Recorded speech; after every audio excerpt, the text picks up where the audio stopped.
Hai guys, apa kabar kalian semua? Sehat selalu ya guys. Kali ini iMovie mengajak kalian semua jalan-jalan ke negara Jepang. Ya, alur cerita kali ini pastinya akan sangat menarik untuk diikuti. Sebelum kita mulai, seperti biasa ya guys, kita intro dulu.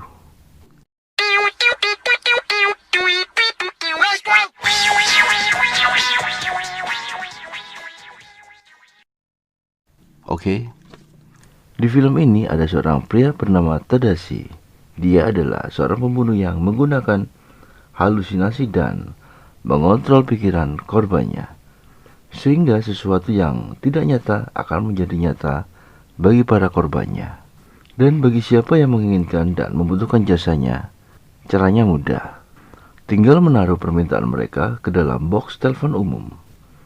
Yang unik di sini guys, dia tak meminta uang sepeser pun. Dia hanya meminta perasaan yang benar-benar murni dari hati si pemohon jasanya ini. Shin berpindah ke seorang detektif cantik bernama Tomoko Tada dan rekannya yang bernama Asao Momose yang mulai menyelidiki sebuah kasus pembunuhan yang penuh dengan misteri. Yang diduga pelakunya adalah seseorang yang berpakaian serba hitam. Melihat rekaman dari CCTV, di sini terlihat korban yang sedang berhalusinasi tanpa disentuh oleh si Tadashi ini. Hal ini dikuatkan dengan banyaknya saksi mata yang selalu melihat Tadashi di setiap adanya pembunuhan. Namun di sini tak pernah ada bukti yang kuat untuk menjadikannya sebagai pelaku dan menangkapnya. Sebab setiap kejahatannya tak pernah bisa dibuktikan karena dia tak pernah menyentuh setiap korbannya. Di sisi lain dilihatkan di sini ada pasangan suami istri bernama Takeshi dan Momoka. Dia sedang memeluk istrinya dan di sana tampak ada seseorang sedang mengawasi mereka berdua. Pagi harinya, Takeshi menghampiri seorang pria tua yang bernama Hiroshi. Dia menanyakan apa yang sedang kamu lakukan di sana. Si Hiroshi ini menjawab bahwa dia menemukan barang-barang aneh yang ada di sampah rumah Takeshi. Si Hiroshi ini berpesan agar Takeshi lebih berhati-hati dan menjaga istrinya. Takeshi yang tidak memahami maksud dari pesan itu segera bergegas pergi. Saat Takeshi sedang di rumah, dia menemukan istrinya yang sedang menangis dan tampak mengalami luka memar di tubuhnya. Di situ si Momoka berkata bahwa semua itu adalah akibat ulah dari Hiroshi yang telah melecehkannya. Takeshi yang sangat marah mendengar itu semua akhirnya langsung mendatangi Hiroshi. Dia mengancam atas perbuatan yang telah dilakukan kepada istrinya. Tapi lagi-lagi si Takeshi ini dibuat penasaran dan di sini Takeshi semakin bingung. Jika Takeshi melaporkannya ke polisi, maka dia juga akan menceritakan semua rahasia istrinya ke polisi. Si Hiroshi berkata, jika kau sayang dengan istrimu, lebih baik jangan melaporkannya ke polisi. Di sini Takeshi semakin bingung atas semua perkataan si Hiroshi ini. Saat Takeshi sedang mencoba berpikir, istrinya pun tiba-tiba menghampirinya dan berkata agar jangan melaporkan hal tersebut kepada polisi. Karena kegelisahan dan amarahnya, Takeshi kini menuju ke sebuah box telepon umum. Di situ dia putus asa dan tak ada cara lain. Dia memutuskan untuk meninggalkan pesan permintaan di box telepon itu untuk membunuh Hiroshi. Keesokan harinya Tadashi menghampiri si Hiroshi yang tampak sedang duduk sendirian di taman. Dia menghampirinya dan menawarkan sebatang rokok. Seketika itu, mata Tadashi berubah menjadi merah. Itulah kekuatan hipnotis yang digunakan untuk membunuh korban-korbannya dengan cara mengontrol pikiran mereka. Ini Hiroshi pun menjadi haus. Dia pun segera meminum air mineral. Tapi setelah meminum air dalam botol itu, dia melihat isi botolnya itu berubah menjadi tumpukan sisa-sisa puntung rokok. Seketika itu Hiroshi terlihat sesak nafas. Dia terjatuh. Sebelum dia meninggal, dia sempat berpesan agar Tadashi melihat tingkah laku Momoka yang telah berbuat hal buruk. Beberapa saat kemudian Takeshi pulang ke rumah. Di situ terlihat istrinya sedang bersama pria lain. Jadi cerita sebenarnya Hiroshi ini mencoba memperingatkan Takeshi akan kelakuan buruk istrinya ini. Saat itu yang terjadi adalah Hiroshi mencoba menyelamatkan Momoka agar tidak menyuntikkan barang terlarang itu ke tubuhnya. Si Momoka ini berbohong dan membuat alibi bahwa Hiroshi berusaha melecehkannya. Takeshi yang sudah kalut menghampiri pria tersebut. Dia memukul teman si Momoka dengan menggunakan asbak. Momoka yang tak terima dengan kejadian itu merasa kesal. Dia pun menusukkan sebuah pisau ke tubuh Takeshi. Takeshi pun membalasnya dengan memukulkan asbak ke kepala istrinya. Mereka semua pun mati. Dari luar, Tadashi melihat kejadian ini. Polisi datang. Detektif Tada yang kini berada di TKP melihat Tadashi ada di sana. Akhirnya mereka membawa Tadashi untuk diperiksa. Di sini detektif itu awalnya hanya ingin bertanya, kenapa di setiap peristiwa pembunuhan misteri itu Tadashi selalu ada di sana. Dia berkata bahwa bukan dia pembunuhnya. Tiba-tiba mata Tadashi menjadi merah dan dia menatap ke arah detektif Yome. Kini yang dilihat detektif itu berubah dan bukan Tadashi lagi.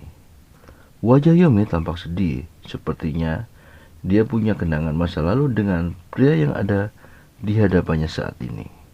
Tiba-tiba ada cacing di tangan Yome. Kemudian dengan cepat Tadashi ini menjilat tangan itu. Kini Tadashi pun dibebaskan. Saat Yome sedang mandi, dia melihat wajah seseorang. Ternyata lelaki itu dulunya adalah tersangka pelecehan seksual, sehingga akhirnya lelaki itu pun bunuh diri. Yome yang sangat ketakutan akhirnya memotong tangannya sendiri, dan Yome pun akhirnya mati. Sejak awal Tadashi merasa bahwa hanya detektif Tada yang tak pernah bisa dipengaruhinya, karena dia adalah orang baik dan tak pernah punya rasa untuk balas dendam. Jadi di sini yang bisa membunuh Tadashi hanya detektif Tada. Shin berpindah ke Momoshi yang sedang makan. Di situ dia melihat sepasang kekasih yang sedang bertengkar. Dia pun mencoba untuk melerainya. Di sana terlihat seseorang yang sedang meletakkan tas yang ternyata isinya adalah bom. Bom itu pun akhirnya meledak dan melukai Momoshi. Detektif Tada yang mengetahui hal ini pun langsung menuju ke rumah sakit. Saat keluar dari kamar perawatan itu, ada seseorang pria yang bernama Takeru sedang mendekati detektif Tada. Mereka berbincang-bincang. Mereka berdua adalah teman lama. Saat Tada meminum air itu, dia menjadi lemas dan tak sadarkan diri.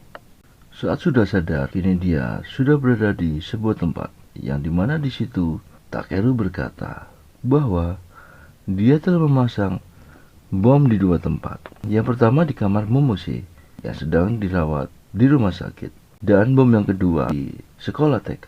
Ternyata kejadian bom selama ini adalah ulah dari si Takeru yang ternyata psikopat. Kini detektif Tada disuruh untuk memilih bom yang pertama atau bom yang kedua yang harus dia amankan. Tiba-tiba kini sudah ada Tadashi di sana. Takeru yang melihat itu langsung menyerangnya. Kini Tadashi mulai menggunakan kekuatan pikirannya untuk mengalahkan Takeru. Dia nampak memegang sebuah paku. Kemudian paku itu menancap ke tangan Takeru. Padahal semuanya ini hanyalah permainan ilusi. Di sini detektif Tada langsung menusuk Tadashi dan memborgol tangan si Takeru. Setelah itu dia pun berlari untuk mengamankan bom-bom itu. Takeru berhasil melepaskan diri. Tadashi di situ tampaknya baik-baik saja. Detektif Tada berhasil mengamankan bom yang ada di kamar Momoshi. Di tempat lain, Takeru berusaha mengaktifkan bom itu dengan menggunakan lidahnya, karena tangannya masih diborgol. Untungnya di sini, bom yang dibawa oleh detektif Tada meledak tanpa melukai siapapun. Takeru pun mencoba mengaktifkan bom yang kedua. Tapi, si Tadashi muncul lagi. Dia kembali menggunakan kekuatan ilusinya. Kini, bom yang ada di sekolah TK itu sudah berada di sebelah Takeru. Dan akhirnya pun meledak. Di sini Takeru bukan mati karena bom yang meledak ya guys. Akan tetapi karena pembuluh darah yang pecah. Benar-benar ilusi tingkat tinggi. Di sini detektif Tada berhasil menggagalkan rencana pengeboman berkat bantuan dari si Tadashi. Keesokan harinya, detektif Tada dan Tadashi bertemu. Di sana Tadashi berkata kapan detektif Tada akan membunuhnya, supaya tidak berjatuhan korban lagi dan tidak ada yang menggunakan jasanya untuk melakukan pembunuhan. Detektif Tada menjawabnya bahwa suatu saat dia akan membunuhnya dengan sebuah harapan. Di sana Tadashi tersenyum dan meninggalkan detektif Tada. Setelah hari itu, permintaan demi permintaan untuk menggunakan jasa si Tadashi ini semakin meningkat. Cerita pun berakhir. Oke guys, jika kalian suka dengan video ini, jangan lupa untuk like, subscribe, komen, dan aktifkan loncengnya ya guys. Akhir kata, saya iMovie. Peace, love, respect movie, and see you guys.